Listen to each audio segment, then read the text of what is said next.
Oi, gente, boa noite, tudo bem com vocês? Obrigada a todas e todos pela presença. É uma alegria a gente estar aqui com essas duas poetas maravilhosas. Então, a gente agradece muito a presença da Luísa Romão e da Juliana Krapp. Então, hoje aqui nós temos essa mesa, Os Monstros Sinuosos, também deles é o mundo. Está entre aspas, porque é um verso da Juliana, do livro da Juliana. O livro da Juliana, Uma Volta pela Lagoa, ficou entre os 5 finalistas de poesia do Prêmio Oceanos. Então, isso significa que ele passou por fases em que, no início, eram 1.205 livros de poesia inscritos, né? E foi para a semifinalista e depois para esses 5 finalistas. Quer dizer, isso não deixa de ser, né, uma forma de ter vencido também o prêmio. Então, Uma Volta pela Lagoa, a gente vai acompanhar aqui esse bate-papo entre as duas.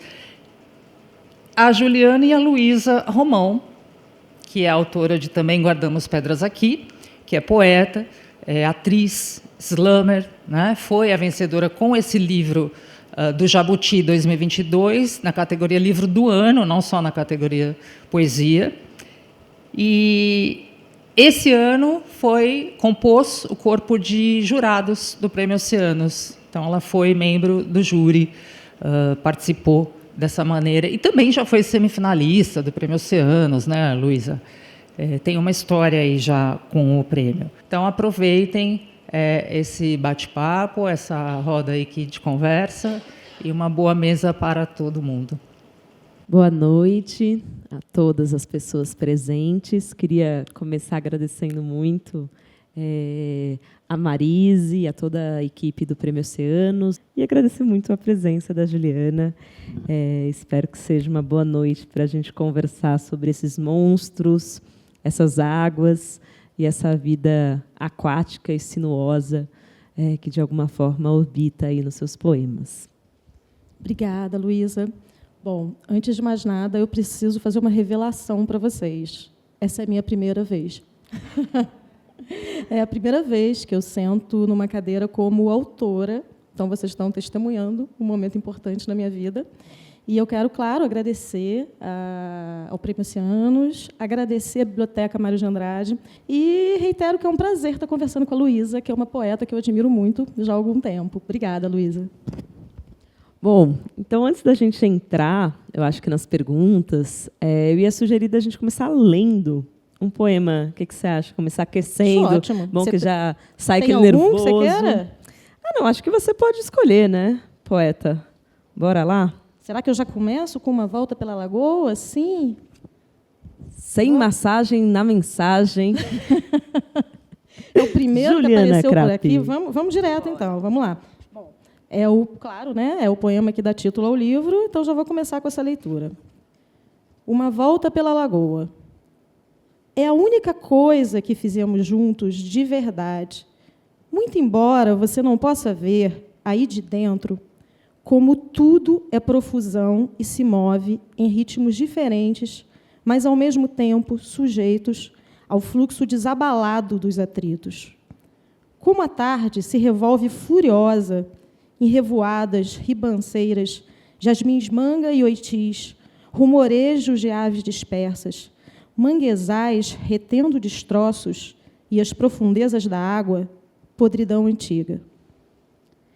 Estou seguindo em velocidade mais baixa que o normal, talvez para te proteger. O que não faz sentido algum. Amanhã você não vai mais existir. Será apenas um pouco de sangue extraído de mim, como fazem os homens ao sugar do chão o petróleo. Penso se o que sairá é mesmo sangue do meu sangue. De certo, substância se avolumando em coágulo e estigma, a contagem de hormônios, única prova de uma vida que não houve, não houve, não houve. Folhas crepitam sob as pisadas. O pescador lança a tarrafa e logo tudo é teia, remoinho, espasmo de suspense. A carne do mundo exibindo suas garras. Tudo poderia se quebrar se não corresse o sangue ou a água subterrânea, as nuvens e a violência dos mergulhões bicando a umidade para devastar pequenos corpos. Eu nunca vou poder tocar em você. Você sequer chegará a ter pele. Não vai descobrir como as superfícies humanas trincam e ardem e pinicam e sentem o tempo todo, inacreditavelmente sem descanso. Não poderei te ensinar a arrastar os dedos pela terra, pelas frinchas e fissuras, pelos cabelos de alguém.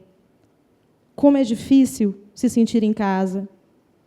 Ou como as coisas mortas se misturam incessantemente às vivas.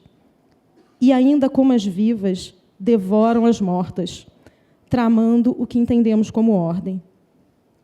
Você nunca saberá como os troncos das figueiras imitam as pernas dos ciclistas quando se enlaçam ao cair da noite.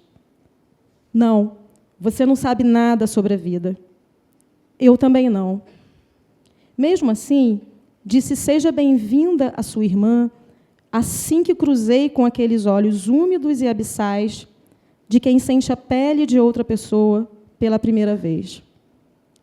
Remadores criam distúrbios, mas não ondas. Passantes eriçam a grama e sorvem o cheiro denso dos abricóis. Todos eles, e também os atletas e as crianças, os ambulantes e as famílias com seus cães, correriam se começasse a chover. Todos eles acalentam seu ninho ardente de caos, a mistura perigosa de mesquinharia e disposição para a vida. Muitos deles me apontariam o dedo e me chutariam para fora. Eu, que amanhã seguirei sozinha, compartilhando com incontáveis mulheres o mesmo silêncio incrustado há séculos, ao redor do sangue que fazemos escorrer. Em segredo, em segredo, em segredo, você vai deixar de existir. Nunca terá existido. Mas, enquanto eu viver, sempre terei guardado em mim o horror pontiagudo desse silêncio sobre você, a me arrebentar os ossos todas as vezes em que passar pelo claro escuro do Parque de Figueiras à beira d'água. Essa é uma volta pela lagoa.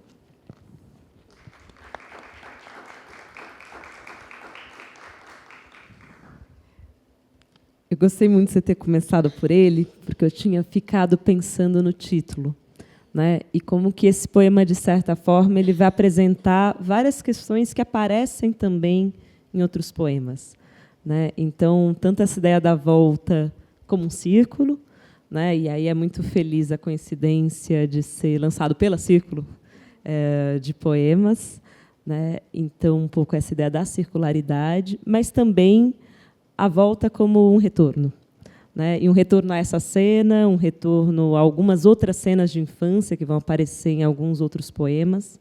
Então, ao pai, as mulheres dessa família que são esquecidas, o retorno desses fantasmas também, né? Quanto à repetição, essa volta como algo que se repete. Então, são algumas imagens que vocês acho que perceberam conforme a Juliana foi lendo, e que a gente vai ver repetidas, né? Seja o sangue, seja essa ideia de algo apodrecendo. E a imagem da lagoa, para mim, ela é muito forte, porque ela é uma água parada, né? E é uma água que aparentemente está tranquila, essa superfície, ao contrário do mar, que está o tempo inteiro em movimento, né? O mar ele também está muito presente em outros poemas, inclusive depois eu vou te perguntar um pouco mais sobre essa relação com a cidade. Mas, por enquanto, pensando na lagoa, queria que você comentasse um pouco dessa água que parece estar parada, está tranquila na superfície, mas que, na profundeza, pode esconder aí um monstro, um ser aquático, não decifrável. Enfim, como que você trabalha com essa aparente normalidade do cotidiano e como que isso, se a gente mergulhar, a gente descobre aí um mundo bastante monstruoso ou insólito. Uau! Uma baita pergunta. Excelente, excelente.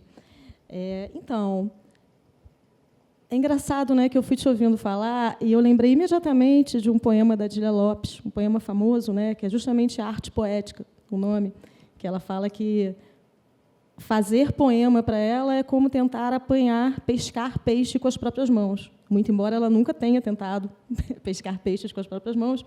E ela comenta que ela sente que é isso porque é uma luta corpo a corpo. A poeta tenta pegar o peixe com as mãos e se vê enredada numa luta brutal, ela corpo a corpo com o peixe, uma questão de vida e de morte. E, quando ela finalmente consegue pescar o peixe, no caso do poema, ela descobre que ela vai devolver o peixe, que na verdade, aquilo era inútil. Foi inútil aquela luta toda, mas, ao mesmo tempo, ela sente um alívio enorme.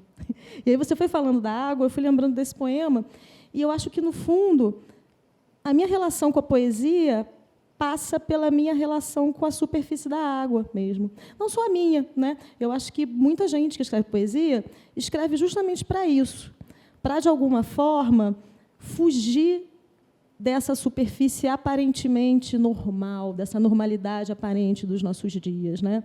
A gente está aqui falando de monstros, de fantasmas, né? A proposta da mesa. Que monstros são esses? Eu acho que a gente tem os monstros óbvios, né? Eu não vou nomeá-los aqui, porque vocês sabem quem eles são, tão bem quanto a gente. Mas tem os monstros, talvez não tão óbvios assim. E eu acho que um monstro muito grande da nossa vida cotidiana hoje é justamente a falta de atenção. É justamente... Nós estamos muito impregnados, né, desse sono da atenção, dessa falta de... dessa desatenção mesmo, né? Estamos vivendo a era da desatenção. E a poesia é o contrário disso, né? A poesia é, talvez, a arte da atenção. E é também a arte do tempo lento. E aí você falou a questão do círculo. Eu nunca tinha pensado nisso, nunca tinha feito essa associação, sabe, Luísa? Bem bacana você falar.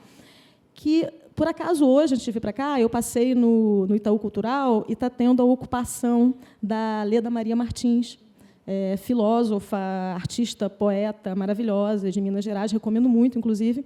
E ela trabalha com esse conceito da espiralidade. E eu achei muito bacana, assim, nessa ocupação, né, que se debruça um pouco sobre o pensamento dela, eu fiquei muito inquieta, pensando em como nós estamos todos adoecidos na nossa relação com o tempo. Talvez um monstro muito atual, para mim, pelo menos hoje, seja isso. Essa nossa relação adoentada com o tempo, né? A gente está o tempo inteiro vivendo uma ansiedade, querendo viver o futuro, sem conseguir viver o presente, sem conseguir viver esse aqui e agora, que é o da água lá do fundo, que não é o da superfície. Né? Então, e a poesia faz isso, né? A proposta da poesia é isso, é ser um contratempo. Poesia talvez seja bem isso, um contratempo, e é esse contratempo que faz com que a gente consiga mergulhar para observar esses monstros marinhos escondidos pelo tempo. E, nesse sentido, do tempo, é um livro que levou um tempo para se maturar. Né? E eu acho que a gente, muitas vezes, nesse mercado literário, tem a cada 2, 3 anos, você precisa publicar um livro, algo assim. E uma volta é o seu livro de estreia. Mas você é uma poeta que já publica há muitos anos. Né? Como é que foi essa volta a esses originais e esse tempo, né, de maturação, de perceber o que coincidia ou não coincidia ao longo dessa sua produção de tantos anos? Então, na verdade, eu ainda acho muito esquisito quando alguém fala assim, o seu livro, você que é uma poeta, porque eu acho que a minha resistência em publicar vinha muito disso, inclusive, né? De não me enxergar como poeta, no sentido de não conseguir dedicar energia e tempo para a produção poética. A verdade é essa, né? Eu tenho, claro, que um dos fatores de eu demorar 20 anos para publicar o livro é também medo cabal e simples, né? Vamos assumir. Mas também tem vários outros fatores, e um deles é esse respeito, talvez, pela poesia, pela arte poética. Eu nunca consegui, eu acho que, mergulhar mais profundamente na produção poética, na leitura de poesia também, que é uma coisa que eu acho fundamental para produzir poema. Assim, a minha produção poética sempre foi um hobby, uma coisa muito esparsa. Eu realmente não me sentia segura, né, para publicar poesia. O que acontecia é que, assim, muito de vez em quando, especialmente quando alguém pedia, tipo, para alguma revista, aí eu sentava e fazia, mas nunca foi fácil, nunca foi um hábito, né? Tanto que eu acho que isso fica muito nítido no livro, né? Uma Volta pela Lagoa, eu olhando para ele hoje, que ele já tem mais de um ano de lançado, eu vejo como um livro muito heterogêneo, né? Tem realmente poemas de diferentes fases da minha vida e que espelham a minha própria relação com a poesia e com a linguagem, né? Os primeiros poemas eles eram um pouco mais herméticos. Curiosamente, são os que eu mais gosto até hoje. Depois eu fui tentando escrever de uma forma mais testemunhal, de uma forma mais amigável, digamos assim, né? Mas como é que foi assim na vida real, né? Tentando responder de uma forma mais objetiva. Eu já tinha recebido alguns convites para publicar, mas eu acho que eu não via muito sentido em publicar um livro mesmo. Eu só realmente disse sim quando a Marília Garcia, essa poeta maravilhosa, né? Além de poeta, é editora, é tradutora, e é uma pessoa gentilíssima, um doce, maravilhosa. E aí, um dia, ela me escreveu, ela estava para lançar, né, a Círculo de Poemas, junto com a Fósforo, e ela me mandou um e-mail. E, gente, a verdade é que é impossível dizer não para a Marília, né? Se a Marília me ligasse e pedisse a minha senha do banco, eu ia dar para ela. Então, só me restou dizer sim. E aí começou uma coisa que foi muito legal, foi muito gostoso, a verdade é essa, sabe? Eu acho que eu tinha tudo bagunçado, não tinha nada organizado. Joguei meu nome na internet, fiquei catando, sabe, assim, os poemas. E fiz uma bagunça com isso. E achei divertido. Aí eu passei a curtir o processo, aí foi legal. Mas ainda não é uma coisa tranquila para mim, não, sabe, Luísa? Eu olho hoje assim, alguns poemas, eu ainda penso assim, acho que esse não devia ter entrado. Esse poema mesmo, Uma Volta pela Lagoa, esse finzinho tem um pontiagudo que hoje eu tiraria. E aí eu acho que a minha resistência também em publicar vinha um pouco disso, sabe? De eu enxergar a poesia ainda como uma coisa muito arisca. Eu acho que eu curtia a possibilidade da metamorfose. No momento em que a gente fixa num livro, no papel, dá uma dor, dá um luto, né? Eu acho que, então, enfim, é por aí. É muito curioso você falar disso, porque eu sinto isso muito da tradução da poesia falada para a escrita. Né? Quando a gente fala de poesia falada, a cada apresentação você pode mudar o poema. E o poema vai mudando organicamente conforme você... Enfim, conforme ele está no seu corpo. Né? E o Angel Rama tem uma metáfora para o livro, que é o responso funerário da literatura. É pesado.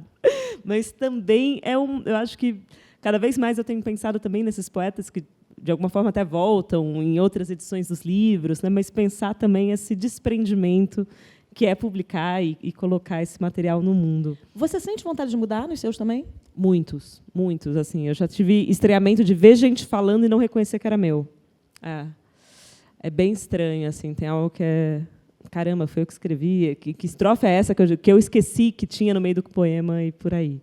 Eu ia sugerir de você ler algum dessa fase mais enigmática. Tá que bom. Você comentou. Bora.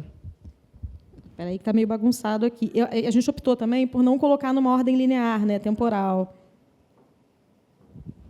Isso, inclusive, eu acho que cria um movimento que é bastante interessante no livro como um todo, a dramaturgia. Assim, você vai de alguns poemas que têm uma cronicalização, digamos assim, né, uma cena cotidiana um pouco mais decifrável, para alguns que têm um trabalho mais sobre a linguagem, aí você vai para alguns que são mais enigmáticos, parecem do âmbito dos sonhos, aí volta para um que te localiza de novo numa cena um pouco mais terrena. Então, eu acho muito interessante essas voltas que o livro vai dando nas fases da sua escrita. Olha, eu vou ler um poema que, assim, eu acho que eu nunca li esse poema em voz alta nem para mim mesma. É um dos primeiros poemas que eu criei na vida. É Estil. Está na página 49. Pústulas, sobreventos, arcabouço e mirra. É esse o ponto em que a tarde desentranha todos os nervos purulentos e urgentes. Ouro de tolo, aos poucos arrebentando do couro cru a anunciação mais bruta. Quando a sombra do dia é pelúcia, vermelha, e em vários níveis de fuligem irrompe a perícia da memória. Os seus olhos vidrados, naquela hora, a mesma hora que se repete, do córtex ao fogo, indefinidamente. Olha, eu era tão jovenzinha quando eu escrevi esse poema, é muito engraçado voltar a ele. E essa imagem que você fala aqui do olho é uma imagem que está bastante presente, né? O olho como esse olho que capta a cidade, que capta o olho. Então, eu queria te perguntar um pouquinho sobre a construção dessas imagens, né? Você tem um outro poema que fala também do olho que observa a cidade passando através do vidro do carro. Sim. Um pouco te perguntar sobre isso, assim, essa construção dessas imagens, dessas paisagens e desse olhar que interpela, né, de alguma forma. Então, eu acho que o meu momento de pensar, assim, como é que eu escrevo poesia em geral, né? É um fiapo que vem de alguma coisa e depois eu vou destrinchando puxando, né, aquele fiapo. E esse fiapo, em geral, ele vem quando eu estou em trânsito. Eu sou uma pessoa que andei muito de ônibus durante toda a minha vida, né? Eu cresci no subúrbio do Rio, então assim, fiquei muito tempo andando de ônibus. E eu acho que o Rio de Janeiro, em especial, bom, cada cidade é diferente à sua maneira, né? Já diria Ítalo Calvino, mas o Rio de Janeiro, ele é um espaço muito sui generis, né? Eu acho que ele é um espaço inquietante por si só. É uma cidade muito complexa. Então, eu acho que talvez esse corpo da cidade apareça tanto na minha poesia por conta disso mesmo, porque é uma cidade que te desafia o tempo todo. E como eu circulo muito realmente, né, eu estou sempre muito em trânsito, é inevitável, isso aparece, né? Esse corpo da cidade, que é um corpo tão desafiador, que amedronta, inquieta, mas que também instiga, né? O Rio também, né, por um lado, é esse lugar violento, terrível, né, com várias questões, e, por outro, é um lugar onde a rua ocupa um espaço de festa que é diferente de qualquer outro lugar do mundo. Então, eu acho que, realmente, assim, existe esse atrito da subjetividade com o corpo da rua, para mim, ativa aí umas fagulhas. Então, assim, o olho entra nesse lugar mesmo, né, do lugar que enxerga essa complexidade e que busca a poesia como uma forma de investigá-la. É interessante porque, ao mesmo tempo que você fala muito do olho, também você fala muito da escuta, né? Então, a gente tem muitas vezes essa composição de cenas mais visuais, e aí o poema da Concha, para mim, é uma chave de pensar essa poética, né? É um poema que é todo construído a partir da escuta da Concha, de um ambiente que não é aquele, que é um outro, daquilo que está vivo, daquilo que está morto. E aí eu fiquei nessa curiosidade, assim, de primeiro te perguntar se isso como que você pensa essa composição poética a partir da Concha e quais seriam as conchas que você anda escutando nesses últimos tempos? Adorei essa pergunta. Então, esse poema da Concha, ele é um poema pandêmico. Eu escrevi na pandemia mesmo, um dia, assim, tal. Eu voltei a fazer oficina de poesia na época da pandemia. Inclusive, acho que esse livro só existe por conta disso. E também uma coisa importante, eu nunca tinha pensado nisso, mas também te ouvindo agora, eu parei para pensar que eu acho que o começo da minha relação, eu me tornei leitora de poesia já adulta, né, já jovem. Não cresci numa casa onde havia livros de poesia. Fui ler mais tardiamente. Mas eu acho que a gente tem um contato muito grande, todos nós, com a palavra poética, por conta da música popular brasileira, né? A nossa música brasileira, ela é provavelmente uma das mais intrincadas, das mais elaboradas no mundo todo. Na verdade, isso não sou eu que estou falando, não, tá? Os pesquisadores da música, eles asseguram isso, não só os brasileiros, né? Gente, nós temos letristas como Chico Buarque, como Caetano Veloso, como Dona Ivone Lara, como Aldir Blanc. Eu cresci nessa casa de subúrbio, onde se ouvia muita música. Não só na minha casa, né, mas havia essa ambiência musical.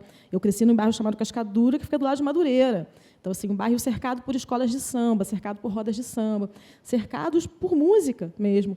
E músicas que têm uma alta voltagem poética, né, uma alta voltagem literária. Então, eu acho que a coisa da escuta vem daí, num primeiro momento.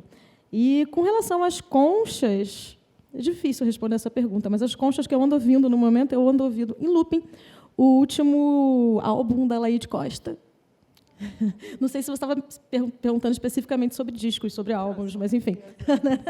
mas eu lembrei desse porque ele é quase que uma concha mesmo, né? Eu gosto muito da Laíde Costa, e esse último disco dela, assim, é um deslumbre, nossa, tem essa coisa de concha mesmo, porque é muito visceral. Eu começo a ouvir, é como se eu estivesse entrando num outro ambiente, eu sou imediatamente transportada, né, para outro lugar. Quer que eu leia ele, então? Vamos lá. No ano da gripe. Há quem se lance às coleções e aprendizados, há quem estude os próprios ritmos eriçados pelo tempo. Já nós cultivamos apenas o hábito de colar o ouvido às conchas, procurando, desentranhar um uivo, uma fenda, uma possibilidade de voz, talvez a única que ainda ressoe. Colamos o ouvido às conchas, porque é irresistível perscrutar o abissal depois que já foi corrompido e trazido à superfície em forma de adereço. Um tipo de relíquia que em nada lembra o fato de ser também sepulcro, invólucro nacarado, desterrando-se desde as bordas.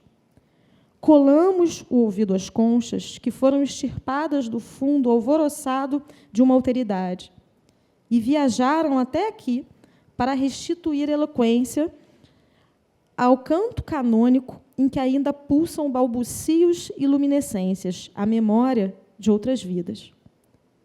Eu mesma catei uma delas, digo à minha filha.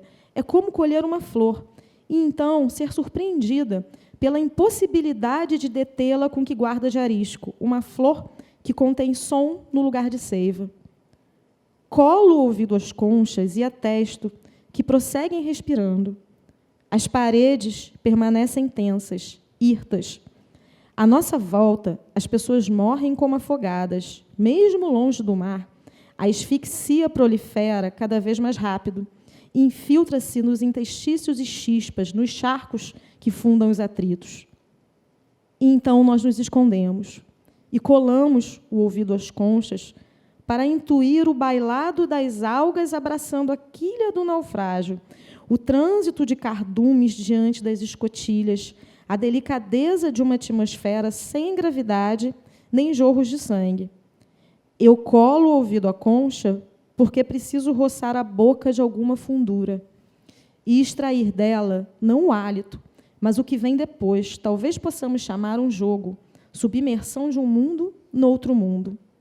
Colamos o ouvido às conchas, buscando o cerne do que seja casa, a coisa ainda viva, apesar de morta, o rebentar esponjoso dos arrecifes, ao redor de onde nadamos, lábios inchados de sal, querendo casa, mas não qualquer casa, querendo o jugo das torrentes, não a cadência, o soco da onda batendo na rocha. Eu colo o ouvido à concha, procurando o espelho, a casa dentro da casa, meu reflexo tão íntimo do labirinto feito casca, a casca provendo o rangido que vem do vento sobre os abismos.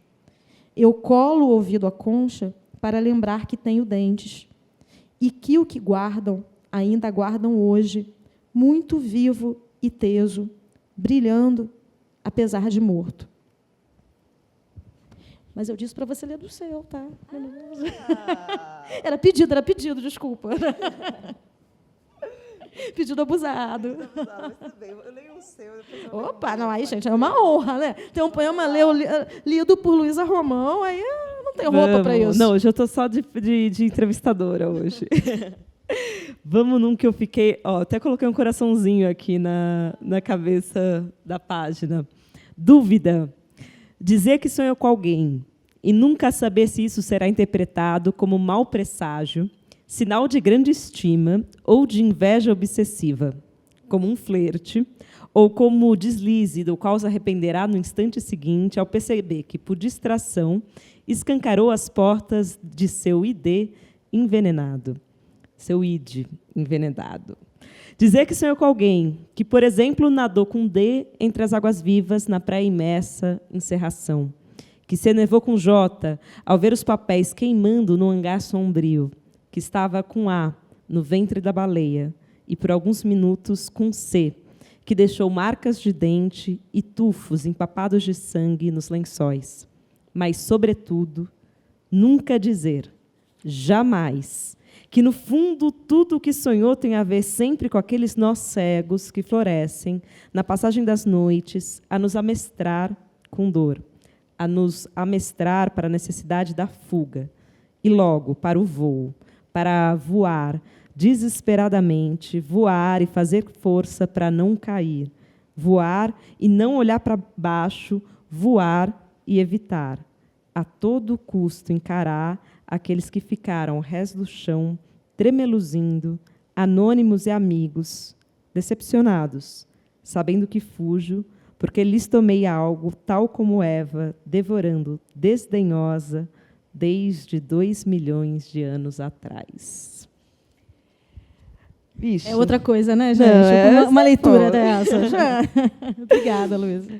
Deixa eu perguntar uma coisa. Tem 2 imagens que eu fiquei pensando que é da fuga e do retorno. O retorno que está aqui, né, no poema que está do resgate, que não deixa de ser retorno, né, da repetição e tudo mais. Como que é para ti isso? Porque a gente vê muito esse mundo em ruínas no livro, né? Esse mundo da bandeira, do poema da pandemia. E parece que uma possibilidade seja através dessa da fuga, né, que está nesse grande voo, mas, ao mesmo tempo, um pouco amedrontado, de não olhar para baixo, não olhar para Eurídice, que está atrás, esse não olhar da Mulher de Lótus, mas, ao mesmo tempo, nesse resgate. Você acha que tem algo a ser resgatado nesse mundo da bandeira pisada? Acho que tem muita coisa para ser resgatada. É um pouco de cada, né? Eu acho que é isso. A gente está fugindo o tempo todo de alguma forma e está tentando resgatar, né? Eu estou falando nós enquanto mulheres no plural, né? Fugindo de fugas diferentes, porém fugas, né? E tentando esse resgate.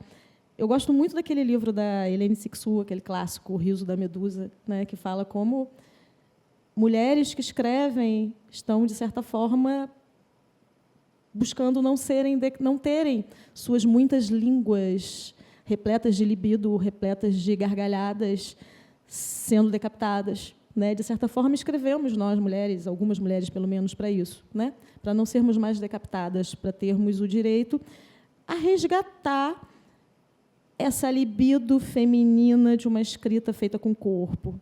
Então, eu acho que, não sei se eu estou falando uma grande bobagem, tá? Mas, quando você falou, eu pensei imediatamente nisso, assim, nessas ideias da Cixous, que eu aprecio muito, sabe, quando eu penso nessa ideia de fuga e de resgate pela palavra poética, pela literatura, né, pela escrita. Outra coisa que ela fala é que, como a escrita é a forma mais íntima de luta mesmo. Então, eu acho que talvez venha por aí, essa coisa da fuga. E você tem um poema que você brinca um pouco com essa ideia de autobiografia, né? Que, sendo mulheres escritoras, muitas vezes parece que você, enfim, né, já tem essa obrigatoriedade, ou o que seria mais autêntico, falar de temas A, B ou C, ou que, ao você tematizar, seja uma gravidez interrompida, seja uma questão de um abuso, de violência, isso tenha necessariamente um fundo de depoimento, né, autobiográfico. E você brinca com isso ao perguntar o que seria ficção, o que é realidade, o que é realidade, o que é ficção. Você também trabalha com uma escrita que é muito calcada sobre um documento de verdade, né? O jornalismo, né, assim, tem essa certa obrigatoriedade ética com a verdade. E eu queria saber um pouco como que você joga com isso, assim, com essa expectativa autobiográfica, com essa palavra que é encarnada, né, que sai de um corpo, mas, ao mesmo tempo, como brincar com essa ficção também, como você faz nesse poema. Uau!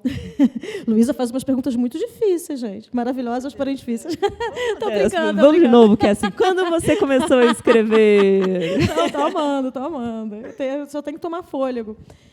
É aquilo, né? Eu acho que tudo é autobiográfico e não é ao mesmo tempo, né? À medida que vira escrita, é aquele clichê, né? A vida escrita não é mais autobiográfico. E é curioso, porque, quando eu comecei a escrever poesia, eu nunca me imaginei escrevendo nada autobiográfico, né? Tanto que esses primeiros poemas são muito mais herméticos e aquela poética da indeterminação mesmo, né? E aí depois eu passei a entender que era, sim, importante. Aliás, a epígrafe do seu livro, eu gosto muito da epígrafe que é a Cassandra, que fala da importância do testemunho, né? Ela resgata a figura da Cassandra para dizer que, aí eu não lembro, você pega de uma fala de um romance, né? Eu não lembro agora, mas que fala que aliás, vamos ler, peraí, né? Estou com o livro aqui, deixa eu ler. Vou permanecer testemunho. Isso. Eu não tenho de cor. Quero permanecer testemunha, mesmo que não haja ninguém que possa solicitar meu testemunho. Enfim, e aí eu passei, né, à medida que a gente vai envelhecendo, o tempo vai passando, aí eu acho que eu acabei me dando conta de como era importante. Claro, né, gente, não é verdade, né, isso todos aqui já sabemos que não é verdade, não existe, não é nada disso, mas é uma busca por alguma forma de testemunho. Né? E você sabe que eu acho que tem uma coisa muito interessante acontecendo na poesia brasileira nesse momento, que é isso, que à medida que eu acho que a diversidade vem aumentando, e eu estou falando de publicação mesmo, né? As possibilidades de publicação, somos mais diversas, somos poetas mais diversos publicando hoje. Essa questão do testemunho, de dar cores locais, né, de mostrar realidades locais, vem se ampliando. E isso está criando uma coisa muito bacana na poesia brasileira. Né? Essa coisa de assim, dar o testemunho. Eu estava relendo esses dias o livro da Bruna Mitrano, que vai estar aqui agora, né, acho que é sábado, né? Terça, que é uma poeta maravilhosa, lá do Rio de Janeiro, que ela lançou no ano retrasado, acho que no ano retrasado também, agora não lembro, o Ninguém Quis Ver, que é um livro fabuloso e que é muito isso, né? Ela, assim, ela brincando também, jogando com essa coisa do autobiográfico, só que numa outra chave. Né? Ela tem um poema que, assim, nossa, que fala da fome, né? Que fala que ela conversando com ela, na verdade, o eu lírico, conversando com uma vizinha e perguntando, o eu lírico criança, perguntando para a vizinha por que a vizinha usa um lenço na barriga, e a vizinha explicando que é porque o lenço apertando a barriga distrai a fome. E ela arremata o poema dizendo que ela nunca mais teve fé em pessoas que nunca disfarçaram a fome com um lenço estampado de frutas. Né? Isso assim, é tão lindo, porque fala de uma realidade muito brutal, é um testemunho também, e que assim, eu acho que não se confunde com uma verdade, né? Não se trata disso, mas se trata de olhar para o Brasil, de olhar para esses muitos Brasis que a gente vive, né? Para essas muitas violências, esses muitos monstros, estamos falando de monstros aqui hoje, e usar a linguagem poética para perseguir, para investigar, para apontar, para narrar esses monstros. Então, é isso, assim, é um pouco autobiográfico, um pouco não é, mas é, sobretudo, um trabalho de investigação, que, em certo ponto, até você citou o jornalismo, se parece um pouco com o jornalismo no sentido de que a poesia pode ser também um método de investigação, acredito eu. Assim como o jornalismo é. Ninguém faz jornalismo exatamente acreditando que está narrando a verdade, porque ninguém narra a verdade. Né? Enquanto vira narrativa, não é mais verdade. Mas temos, sim, um compromisso ético em buscar nos aproximar o máximo possível dessa verdade, por mais brutal que ela seja. Bom, gente, alguém quer fazer alguma pergunta para nos ajudar aqui a decifrar ou, enfim, colocar questões para a gente submergir mais nessas águas?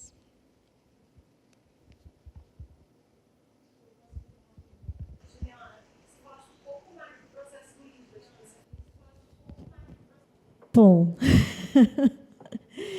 é engraçado, né? Porque eu acho que tudo foi acontecendo ao mesmo tempo na produção do livro, né? A gente foi fechando esse livro à medida que a pandemia foi acabando, foi pelo menos, né, amenizando. Então, a lembrança que eu tenho desse processo de edição do livro é uma lembrança meio borrada hoje, sabe? Porque a gente estava vivendo uma época que ainda era muito intensa em muitos sentidos. O que eu posso dizer é que, assim, para mim, foi, sim, um grande desafio. Eu achei essa pergunta ótima, Monique, porque foi muito desafiador mesmo olhar para o conjunto e pensar, é isso, não havia um projeto de livro. Eu admiro muito, eu confesso que eu tenho até um pouco de inveja de quem tem um projeto de um livro. Né? Quem acorda um dia e pensa assim, não, vou escrever um livro sobre isso. Né? E é isso, criar um projeto. Né? Eu não tenho nem método de trabalho, sou toda caótica. E o que eu tentei fazer foi, primeiro, assim, eu olhei tudo, né, claro, fiz alguns ajustes, mas poucos. Eu confesso que eu fiz bem poucos ajustes nos poemas, assim, mudei pouquíssimas palavras. E o desafio maior foi dar essa coesão, porque são poemas muito heterogêneos entre si, né, como já falamos aqui. E aí duas coisas foram muito importantes. Primeiro, o diálogo com a Marília e com o Léo Gandolfi, né, que eram os editores da Círculo na época. Segundo, a coisa de deixar dormir. Foi um processo lento mesmo. Eu me dei esse luxo de demorar um pouco, sabe? E aí eu ia pensando, eu não quis mesmo que fosse uma coisa muito confortável. Eu dei uma misturada. Isso foi intencional. Eu quis deixar bagunçado. Eu quis abrir com alguns poemas da fase mais recente, porque eu acho que eles apresentam mais quem eu sou hoje, a poeta que eu sou hoje. Mas depois eu fui mesclando coisas mais recentes com coisas mais antigas, mas sem me preocupar em dar muita coesão a isso. Eu queria realmente que fosse até um pouco desconfortável. Tipo, um poema mais hermético, depois um poema nem tão hermético, de forma que que não fosse confortável. Agora, como eu fiz isso, eu já não sei, não teve muito bem um método, não. Foi uma coisa meio intuitiva, né? E sempre mantendo esse diálogo com os editores. Agora, uma outra coisa, você perguntou do processo todo, né? Uma frustração que eu tenho mesmo, é que não tive nenhuma resenha de Uma Volta pela Lagoa. Isso é uma coisa que me machuca no sentido de que eu queria, porque assim, eu recebo elogios, né? É legal receber elogios, amigos elogiam, né? Fui finalista de um prêmio importante. Isso é muito legal, claro que é, né? Somos todos um pouco narcisistas, vaidosos. Mas eu queria o outro lado também. Eu queria que alguém tivesse dito, olha só, isso funcionou e isso não funcionou. Porque ouvir o que não funcionou também é muito importante. Assim, eu acho que o fato de ter transformado esses poemas esparsos, né, em livro, eu tinha um pouco essa expectativa de ter esse contato com a leitura de uma forma mais crítica. E isso eu não tive. Então, aproveitando o ensejo, né, já que você perguntou, isso me desperta para essa outra questão. O processo não acaba quando a gente publica, o processo vem depois. Né? Vem justamente desses retornos, né, da leitura, do contato com o leitor e do contato com a crítica. Só que o contato com a crítica não houve, gente.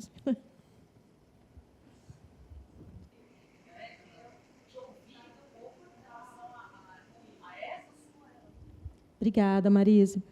Olha, antes de mais nada, eu vou dizer que eu dei trabalho para designer do livro, viu?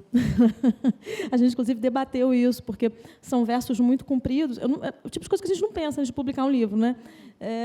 A gente ficou com essa questão, não cabia na página. E como é que faz? Quebra, coloca a coisa do colchete. A gente acabou optando por não usar colchete, quebrar mesmo. Mas a verdade é que eu não sei te responder. Eu não sei mesmo. Eu acho que é muito uma coisa intuitiva mesmo, sabe? E é isso, assim, eu não quero deixar fácil para o leitor. Isso é fato. Desculpa, tá, gente? Não é nada pessoal. Mas é natural, eu não quero. Eu acho que o lugar da poesia é esse, né? É dar trabalho para o leitor. Tem que dar trabalho mesmo. E aí tem uma coisa que realmente é do corpo do poema. Né? O peixe, né? Eu estou nessa luta corporal aqui com os meus peixes, que eu estou tentando fisgar com as mãos. E é o jeito com que eu dou nessa luta corporal, para citar de novo aqui o Goulart, de fazer com que o peixe não me escape. Eu preciso, para mim é muito importante essa questão do ritmo mesmo, mas é intuitivo, eu não consigo explicar, eu não tenho muito... É isso, não tenho uma explicação, não vou ter uma resposta para você. Eu acho que é uma coisa mesmo de tentar dar contornos a essa minha luta corporal com a minha palavra peixe, com o meu poema peixe, com a minha experiência literária, que é doída também, é sofrida. Né? Criar esse ritmo é intuitivo, mas não é fácil, é trabalho duro. Isso eu queria até chamar a atenção, porque não só na questão das quebras, dos enjambamentos, mas também nessa palavra que é quase que concreto mesmo. Né? E isso tem um dos poemas que você traz à tona, que é uma palavra parecida com a outra. Aos sábados, que Isso, flagelo e folguedo. Sim, e eu percebo como que esse trabalho, que está aí no trabalho com a palavra, né? Assim, a partir da paronomásia, a partir do som, a partir desses poemas mais enigmáticos, quando você chega no tema cotidiano, você vem imbuída disso tudo. Né? E aí, de fato, a gente perde o ar nessas voltas todas que você cria. Isso é muito precioso. Assim. Gente, mais alguma pergunta que vocês queiram fazer para a Juliana?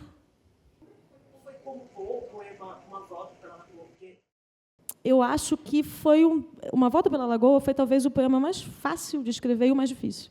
Foi fácil no sentido de que eu lembro que foi uma manhã de sábado que eu acordei e eu escrevi ele todo de uma vez. Assim, eu mudei pouquíssima coisa nele. Eu não acredito nisso não, tá, gente? Eu não acredito em inspiração.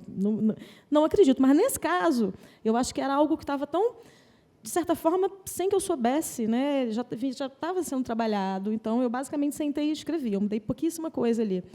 E, claro, que ele é baseado numa experiência real, né? A interrupção de um aborto, evidentemente realizado de forma clandestina, como, infelizmente, são realizados os abortos no Brasil hoje, o que é um absurdo, porque aborto é uma questão de saúde pública e a gente vem retrocedendo cada vez mais nesse debate, né, o que é um descalabro. Mas, enfim, para mim foi muito importante escrever esse poema, porque é isso, assim, essa temática, né, do aborto ainda está tão envolta em tabu, em moralismos e em silêncio. Então, assim, escrever um poema sobre isso foi a forma que eu encontrei de resgatar, né, de dirimir um pouco esse silêncio, esse incômodo do silêncio, né? E, claro, que foi muito difícil, mas, por outro lado, foi importante para mim e eu acho que é um dos poemas que me dão um retorno mais interessante do ponto de vista da leitura, né, das pessoas me escreverem, muitas mulheres assim comentando.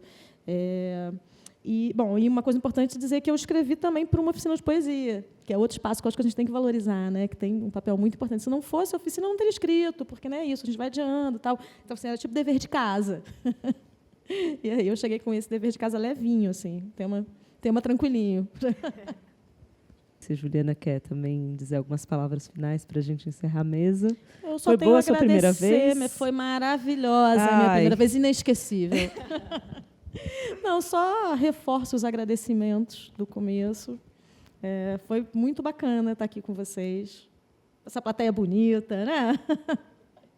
Obrigada mesmo, pessoal. Até a próxima. Até a próxima, gente. Boa noite.